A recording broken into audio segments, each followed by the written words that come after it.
Jumpa lagi sobat, melanjutkan kisah Jejak di Balik Kabut karya Esa Mintarja untuk Anda semuanya. Selamat menikmati, salam sejahtera dan bahagia untuk Anda sekeluarga. Salam budaya.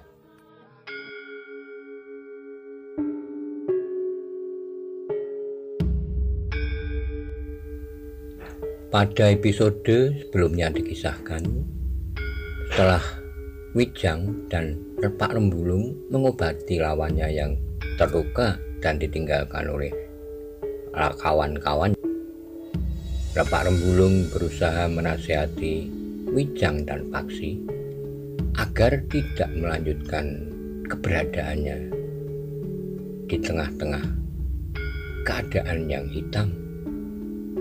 Bagaimana kisah selanjutnya? Simak bersama-sama.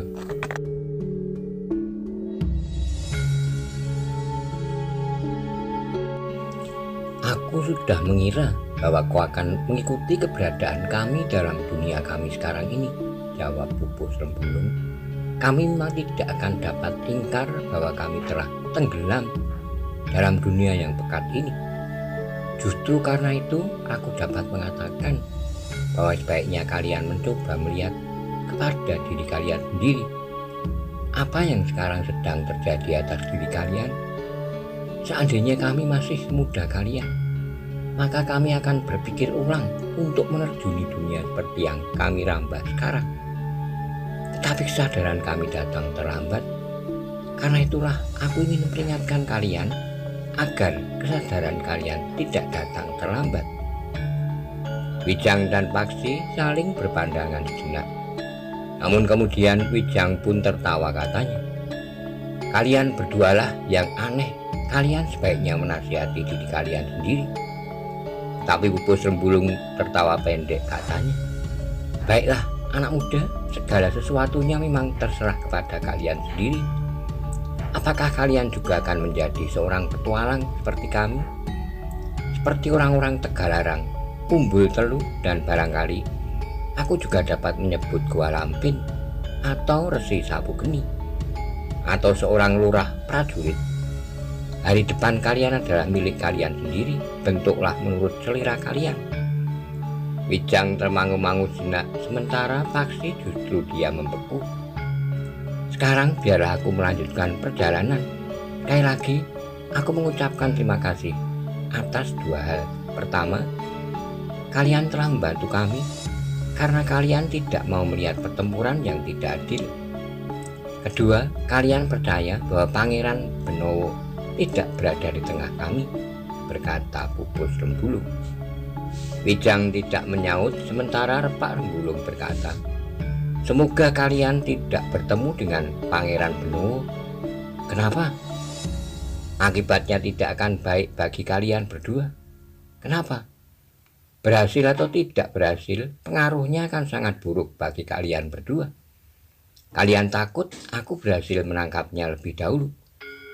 "Aku takut bahwa segala-galanya akan berhasil bagi kalian," jawab Repak Rembulung. "Omong kosong, beberapa pun tinggi ilmu Pangeran Benowo.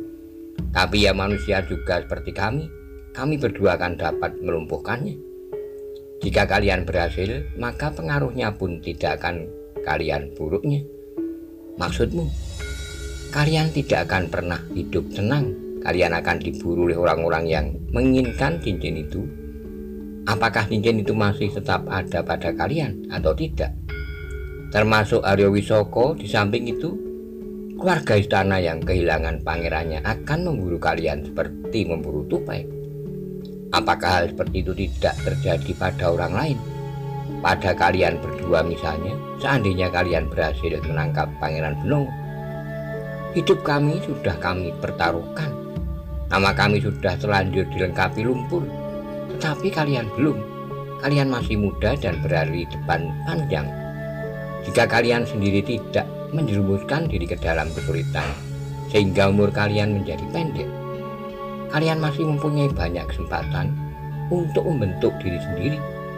Apakah kalian benar-benar akan menjadi budak di Gua Lampin atau pengikut Sapu Geni? Atau kalian akan memilih menjadi seorang lurah prajurit atau seorang bebau sebuah pedukuhan dengan kemampuan yang tinggi, kalian akan dapat melindungi rakyat pedukuhan kalian dari tindak kejahatan. Wajah Wijang menjadi tegang, namun kemudian katanya, cukup, sekali lagi aku katakan, nasihati diri kalian sendiri. Baik anak-anak muda, kami juga akan menasihati diri kami sendiri. Selamat. Repak Rembulung dan Pupus Rembulung kemudian meninggalkan Wijang dan Paksi yang berdiri termangu-mangu. Mereka berjalan dengan tanpa menaruh kecurigaan kepada Wijang dan Paksi jika saja mereka akan berbuat licik. Orang-orang aneh, desis Wijang kemudian. Paksi pun menarik napas dalam-dalam, namun kemudian ia pun berkata, marilah kita tinggalkan tempat ini. Mungkin sesuatu akan dapat terjadi jika kita masih berada di sini. Orang-orang yang baru saja mencegat Repak Rembulung dan Pupus Rembulung itu tentu akan datang kembali. Paksi memandang orang-orang yang terluka itu, namun ia tidak berkata apapun kepada mereka. Segala sesuatu memang terserah kepada kawan-kawan mereka. Sambil melangkah, Paksi pun berdesis, nampaknya orang-orang yang ingin merampok uang itu telah menggiring kita untuk menyaksikan keanehan sifat Repak Rembulung dan Pupus Rembulung. Ya, jika mereka tidak memaksa kita untuk berbelok, kita tidak akan sampai ke tempat ini. Kita tidak akan mempunyai kesan yang membingungkan tentang Repak Rembulung dan Pupus Rembulung. Kita melihat satu sisi yang keras dan kasar dari orang-orang itu, tetapi ya di sisi lain, kita masih bisa melihat kelembutan tingkah laku mereka. Mereka mengobati orang yang dilukainya. Mereka mengucapkan terima kasih kepada kita. Dan yang aneh, mereka menasihati kita. Paksi mengangguk-angguk katanya. Di antara orang-orang dari perguruan yang hitam itu, Repak Rembulung dan Pupus Rembulung tampak semakin hitam. Tapi di sini kita melihat ia dalam wujud dan sifat yang lain. Aku tidak mengerti, desis Wijang. Namun Paksi pun berdesis, apakah keduanya mengetahui bahwa mereka telah berhadapan dengan Pangeran Benowo sendiri, sehingga mereka menunjukkan sikap yang telah disaputnya menjadi lembut dan bijak? Agaknya tidak. Mereka tidak tahu dengan siapa mereka berbicara. Jika mereka menyadari bahwa mereka berhadapan dengan Pangeran Benowo tanpa sisi yang lain dari sifat-sifat mereka, maka mereka akan berusaha menangkapnya. Tapi mereka menyadari bahwa orang yang dianggapnya Pangeran Benowo itu mempunyai ilmu yang tinggi. Tetapi mereka tidak akan dengan mudah melepaskan kesempatan itu. Apalagi mereka belum meyakini bahwa kemampuan kita tidak akan dapat mereka kalahkan.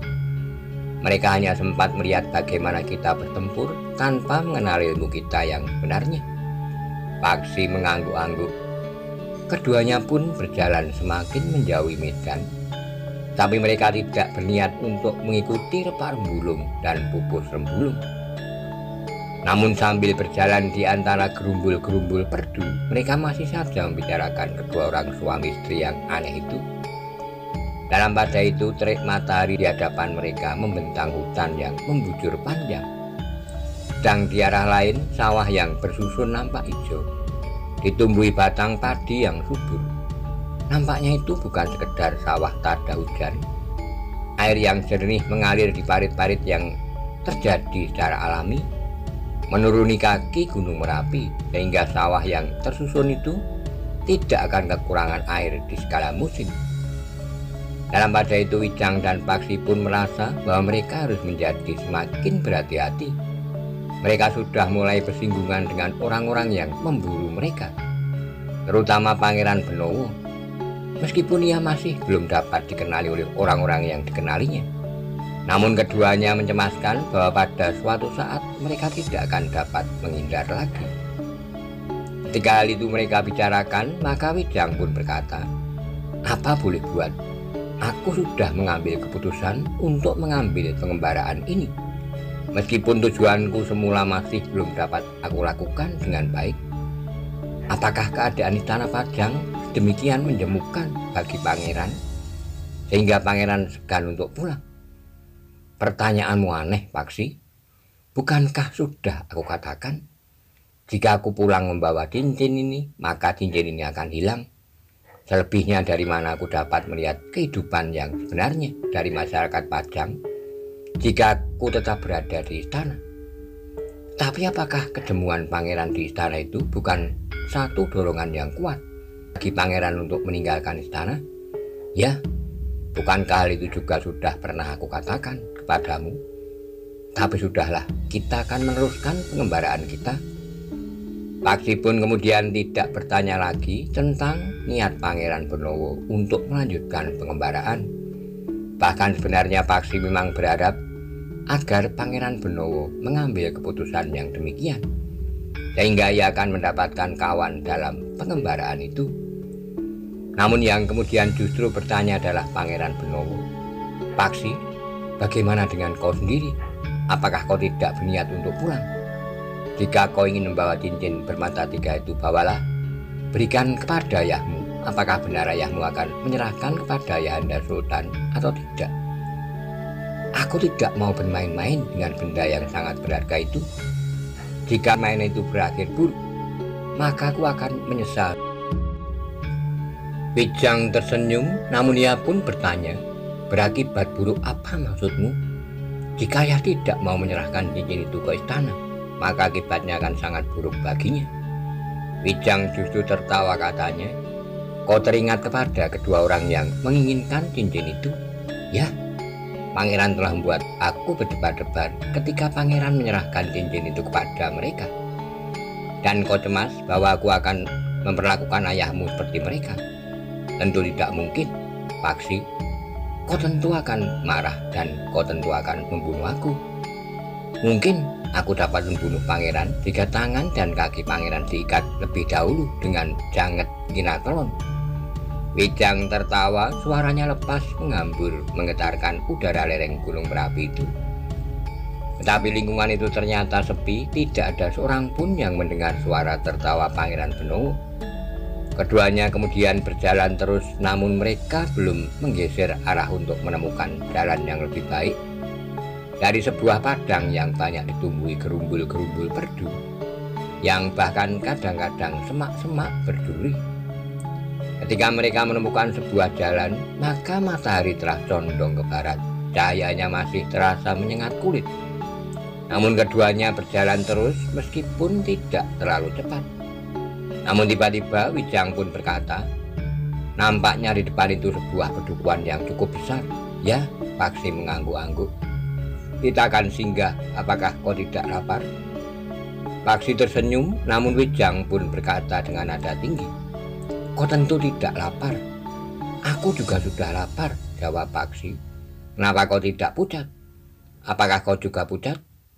Aku tidak dapat melihat wajahku sendiri. Apakah kita harus mencari belumbang dan melihat kita di dalamnya? Pokoknya kita lihat apakah di pedukuhan di depan ada kedai atau tidak. Paksi tertawa, katanya, nampaknya kau kelaparan.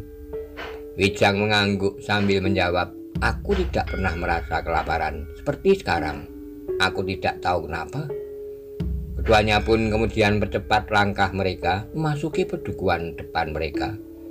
Pedukuhan yang memang agak besar.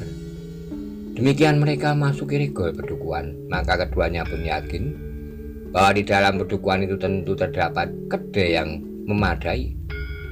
Benarnya lah ketika mereka sampai di sebuah simpang 4 di dalam pedukuhan itu, mereka mendapatkan sebuah kedai nasi yang masih buka. Di sebelahnya sebuah kedai yang lain yang menjual kebutuhan sehari-hari serta keperluan dapur. Ternyata tidak jauh dari tempat itu terdapat sebuah pasar hewan yang sudah sepi. Nampaknya hari itu memang bukan hari pasaran.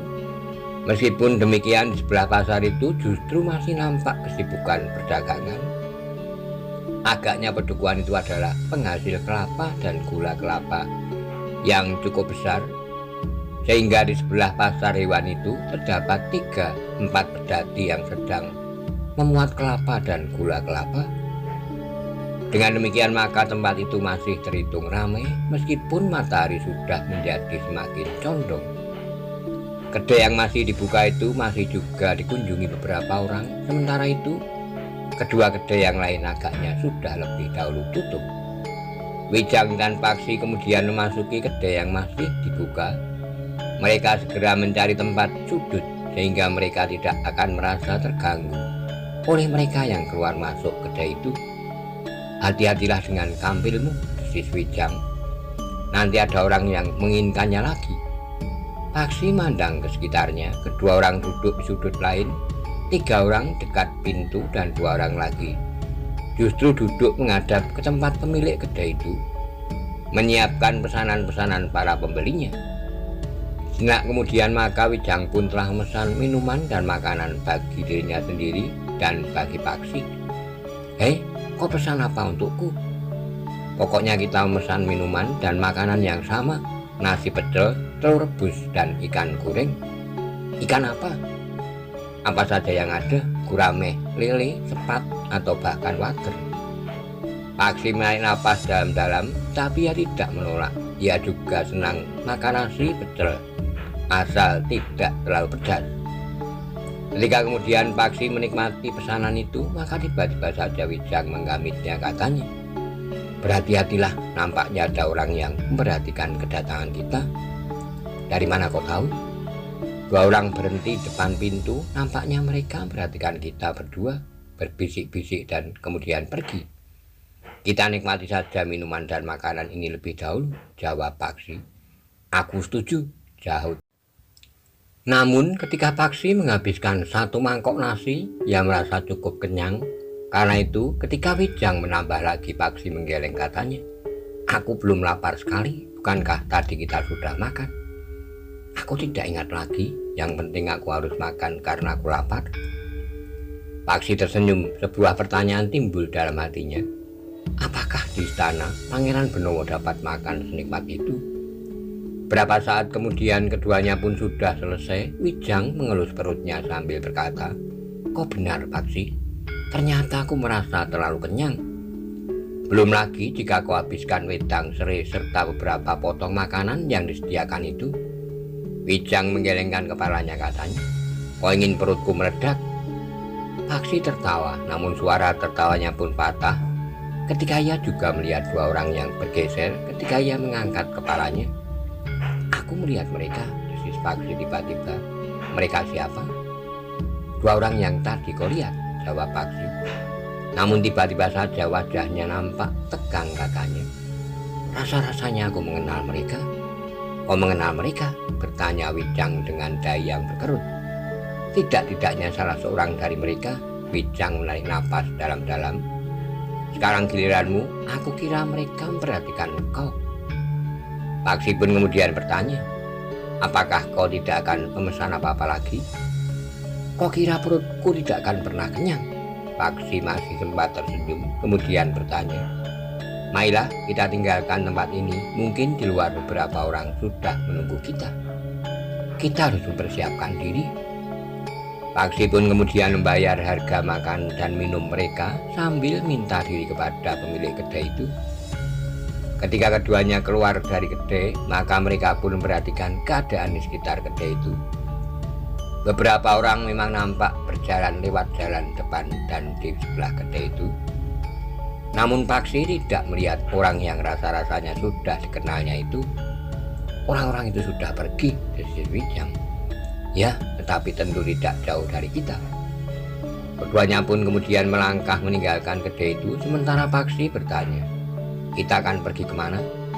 "Ke selatan, pokoknya ke selatan," jawab Wijang. Paksi menarik napas panjang, katanya, "Ya, pokoknya kita pergi ke selatan." Demikianlah keduanya pun melangkah semakin jauh dari kedai itu. Namun sebelum mereka terlalu jauh, maka mereka pun mendengar keributan di belakang rumpun bambu yang tumbuh di sebuah halaman yang kosong. Pendengaran mereka yang tajam segera mengetahui bahwa telah terjadi pertempuran di belakang rumpun bambu yang lebat itu. Keduanya pun dengan serta-merta telah melompat melenting rumpun bambu itu. Keduanya tertegun ketika mereka melihat pertempuran yang sengit 2 orang melawan seorang yang berilmu sangat tinggi. Tetapi ternyata bukan hanya mereka berdua sajalah yang telah mendengar suara ribut di belakang rumpun itu. Beberapa orang yang lain pun telah berdatangan seorang demi seorang. Tetapi tidak seorang pun segera berani melerai pertempuran yang sengit itu. Paksi yang menyaksikan pertempuran itu menjadi berdebar-debar. Salah seorang yang bertempur berpasangan itu pernah dikenalnya, tapi yang seorang lain belum. Pertempuran itu tidak berlangsung lama. Tiba-tiba saja seorang dari mereka yang bertempur berpasangan itu terlempar dari arena. Buah luka yang panjang menganga di dadanya. Yang seorang lagi masih berusaha untuk bertahan, tetapi sebelum Paksi dan Wijang sempat berbuat sesuatu, maka orang itu pun telah terpelanting pula. Selain luka di lehernya, maka kepala orang itu telah membentur sebuah batu yang cukup besar, sehingga orang itu langsung terbunuh. Dengan cepat Paksi berjongkok di sebelah orang yang pernah dikenalnya. Sambil mengguncang orang itu, Paksi berdesis, "Paman, Paman Derpo." Orang yang terluka itu pun berusaha untuk memperhatikan anak muda yang menyebut namanya. Dengan suara yang lemah orang itu pun kemudian berdesis, "Angger, Paksi." "Ya Paman, menyingkirlah, orang itu sangat berbahaya bagimu." "Kenapa? Dan kenapa Paman sekarang berada di sini?" "Aku mendapat perintah dari ibumu untuk mencari Angger. Sudah setahun lebih kau meninggalkan ibu. Ingin kau segera pulang. Berhasil atau tidak berhasil?" Paksi tidak segera menjawab, sementara orang itu berkata, "Tapi agaknya ayahmu berkeberatan, Ger. Kau baru boleh pulang jika kau bawa apa yang dipesankan oleh ayahmu." Paksi mengangguk-angguk, namun ia pun bertanya, "Apa hubungannya dengan orang itu, Paman?" "Orang itu adalah seorang dari mereka yang mendapat perintah dari ayahmu. Mereka juga harus mencari benda yang diinginkan oleh ayahmu itu. Tapi mereka juga mendapat tugas untuk mencarimu. Apakah yang dikehendaki oleh ayah?" Sebelum Derpo menjawab, orang yang telah melukainya itulah yang menjawab sambil tertawa, "Kau harus menemukan benda itu, jika tidak lebih baik aku habisi sama sekali. Itukah pesan ayahku atau kehendakmu sendiri? Aku berhak menentukan." Namun Derpo yang terluka parah itu berdesis, "Ayahmu memang tidak menghendaki kau segera pulang." "Kenapa, Paman? Kenapa?" "Aku tidak tahu, Ger." "Paman, Paman." Paksi mengguncang orang itu, tetapi Derpo sudah menutup matanya untuk selama-lamanya. Jantung Paksi bagaikan tersulut api. Ia pun segera bangkit berdiri, memandang orang yang membunuh Derpo itu dengan mata yang menyala. "Kau telah membunuh Paman Derpo?" Orang itu tertawa, katanya, "Kedua orang itu sangat menjengkelkan. Ia adalah budak-budak ibumu yang setia. Kesetiaan mereka adalah kesetiaan buta. Aku sudah meringatkan mereka, mengurungkan niatnya mencarimu, tapi mereka tidak mau mendengarkannya. Apakah sebabnya kau melarangnya? Apakah mereka merugikanmu sehingga kau bunuh mereka?" "Tentu aku mendapat tugas dari ayahmu agar kau tidak pulang sebelum kau berhasil. Bukankah tugas kedua orang tuamu bertentangan dengan tugasku?" "Aku tidak peduli, aku akan pulang." Orang itu tertawa berkepanjangan, katanya, "Semua akan sia-sia. Jika kau maksa pulang, maka kau akan mati. Tetapi seandainya kau tidak pulang pun, aku memang akan membunuhmu. Kenapa? Seorang sainganku akan berkurang. Bukankah kau juga akan mencari cincin itu? Kau gila. Kau berada di dalam satu lingkungan yang pekat. Di sini ada 1000 orang yang sedang mencari cincin itu. Aku akan bunuh mereka satu demi satu. Siapa kau sebenarnya?" Orang itu memandang Paksi dengan tajamnya. Dengan nada tinggi ia pun berkata, "Siapapun aku, akibatnya akan sama saja bagimu. Kau akan mati, itu saja yang perlu kau ketahui. Persetan, kau telah membunuh Paman Derpo dan seorang kawannya. Kau pun harus mati di sini." "Hei, aku harus mati? Apakah kau harus membunuh diri?" "Aku akan membuatmu," geram Paksi. Suara tertawa orang itu bagaikan mengguncang rumpun bambu di sebelahnya. Di sela-sela tertawanya, orang itu berkata, "Kau memang lucu anak manis, tetapi sangat menjengkelkan karena kesombonganmu. Tetapi pengaruhnya sangat bagus bagiku. Dengan demikian nafsuku membunuh menjadi semakin besar sekarang." Sebutlah nama ibumu untuk yang terakhir kalinya. Paksi bergeser menjauh, tubuh Derpo yang terbaring diam. Beberapa orang di sekitar tempat itu menjadi tegang. Mereka berharap anak muda itu menyingkir saja. Tetapi Paksi justru mendekati orang yang memegang sebilah pedang itu. "Apa yang akan kau lakukan, anak muda?" bertanya orang itu.